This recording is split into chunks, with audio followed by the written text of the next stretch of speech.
আপনি দেখেন আপনার স্ত্রী এবং আপনি শুয়ে আছেন পাশাপাশি, আপনি একটা মোবাইল টিপতেছেন, আপনার স্ত্রী মোবাইল টিপতেছে, কে কখন ঘুমাইতেছে কেউ জানে না, কেউ জানে না।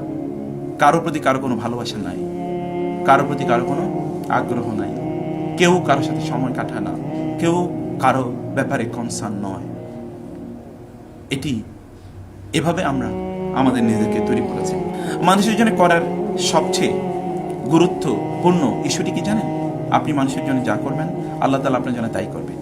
ওয়াল্লাহু ফি আউনিল আবদি মা কানাল আবদু ফি আউনি আখিহি।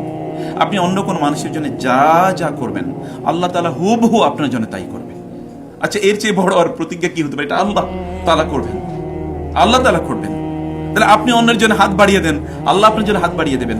বরং আল্লাহর হাতটা তো আপনার হাতের চেয়ে অনেক অনেক বড়, তাই না? রাসূলুল্লাহ সাল্লাল্লাহু আলাইহি ওয়াসাল্লাম তো এই কথা বলেছেন।